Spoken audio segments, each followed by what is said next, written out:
Salut, dans cette vidéo, je te présente les 5 raisons d'acheter la M3 E46. C'est un futur collector. Elle a tout pour être un futur collector. Elle a l'aura, elle a le dernier 6 cylindres en ligne, elle se fait de plus en plus rare. La cote a bien commencé à monter. Si on veut une belle M3 E46, il faut commencer à tabler dans les 25-30 000 euros. Bien sûr, comme d'habitude, en fonction du kilométrage, du suivi de la voiture et de l'année, les cours varient. Future collector, ça c'est sûr, il y a beaucoup de demandes. Comme c'est le dernier en plus 6 cylindres en ligne motosport, les prix vont augmenter. J'ai l'impression que la cote de la M3 E46 atteint le niveau de la M3 E30.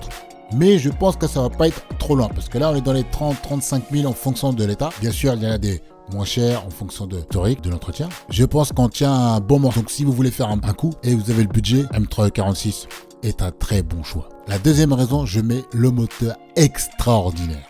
Oui, ce moteur est extraordinaire. Pour plusieurs raisons. Le 6 cylindres en ligne, c'est la spécialité de BMW depuis 1933. Ils connaissent un petit peu sur cette technologie de ce moteur-là. Mais sur cette BMW M3 E46, c'est le dernier 6 cylindres en ligne de chez Motorsport avec toutes les dernières technologies.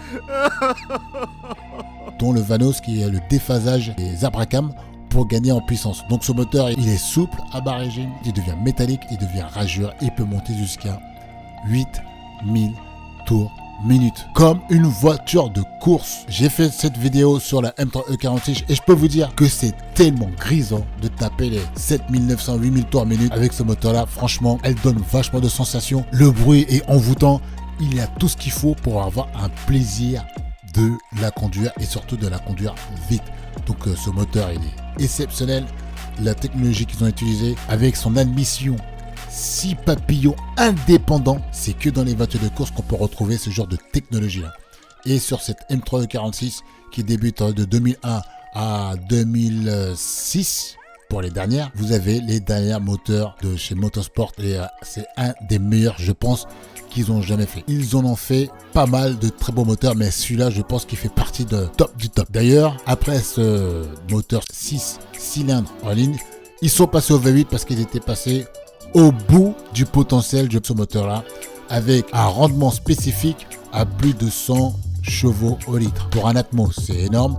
Et très peu de constructeurs arrivent à atteindre ces valeurs. Il y a Ferrari, BMW avec ses 6 cylindres en ligne, et Honda avec leurs 4 cylindres VTEC où ils arrivent à avoir des valeurs de 100 chevaux au litre, ce qui est très impressionnant. La troisième raison, je dirais, c'est son châssis dans sa globalité. Cette M3 E46 avec son moteur avant propulsion donne un équilibre parfait, 50-50, et comme toute voiture propulsion avec moteur avant donne une facilité de conduite qui est différente, on va dire, avec le moteur central arrière qui est un peu plus nerveux si on veut faire des chronos avec ou aller à la limite. Le moteur avant propulsion est un super bon compromis et en plus c'est une voiture qui est accessible à la conduite parce que si on roule normalement, comportement qui est très sain, qui est prévenant. Sur cette M3 46, je l'ai vraiment apprécié quand je l'ai essayé. D'ailleurs, je ne la connaissais pas trop, mais après quelques kilomètres, j'ai enlevé le traction control. C'était vraiment ludique. Ça m'a rappelé en fait ma Toyota E86,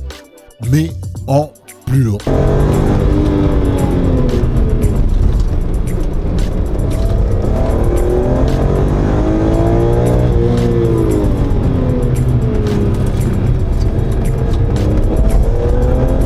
J'ai vraiment pris du plaisir à conduire cette voiture-là. Elle a tout, hein. Différentiel. Ce que je lui reproche, si on veut aller plus loin, par exemple à faire des circuits, il faut améliorer le freinage. Là du mordant, au bout de quelques freinages, on perd de l'endurance. Et il y a la possibilité d'avoir boîte manuelle et la boîte SMG. Pas essayer la boîte SMG, j'en ai entendu, on m'a dit que c'est pas mal, mais c'est un peu brutal.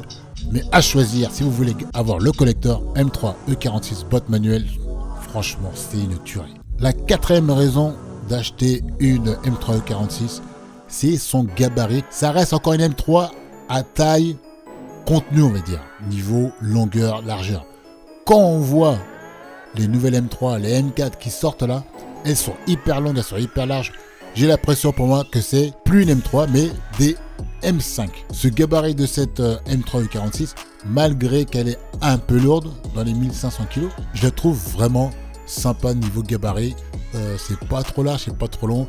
On la prend vite en main parce que reste vraiment sympa. Maintenant, elle fait même petite voiture comparé même à une série 2 ou une série 1 nouvelle génération. Je les trouve maintenant beaucoup plus larges, etc. Mais je trouve que le gabarit est vraiment sympa de cette M3 E46. Et en 5 pour cette M3 E46, sa ligne. Je trouve qu'ils ont réussi cette ligne de cette M3 E46 avec son capot bombé, ses ailes élargies. Pour la première fois, il mettait 4 pots d'échappement parce que la M3 E36 avait que 2. Mais les 4 pots d'échappement s'intègrent super bien avec l'arrière et on peut la regarder sur tous les côtés. Elle est réussie. L'avant, de profil, l'arrière, je trouve, elle est subtile, elle est sportive, elle est racée sans trop en faire. C'est pour ça que je pense que cette M3 avec son moteur d'anthologie et ses proportions niveau gabarit et sa ligne est très réussie, parce que c'est une voiture qui vieillit super bien dans le temps. Elle a tout pour être le collecteur parfait. Ouais, c'est maintenant qu'il faut en profiter avant qu'il soit trop tard. Dernier 6 cylindres en ligne atmosphérique de chez BMW. Si ce genre de vidéo vous intéresse, j'ai fait quelques vidéos sur d'autres modèles. Donc n'oubliez pas de vous abonner, de mettre un like et je vous dis à très bientôt sur Dia Motors. Ciao ciao.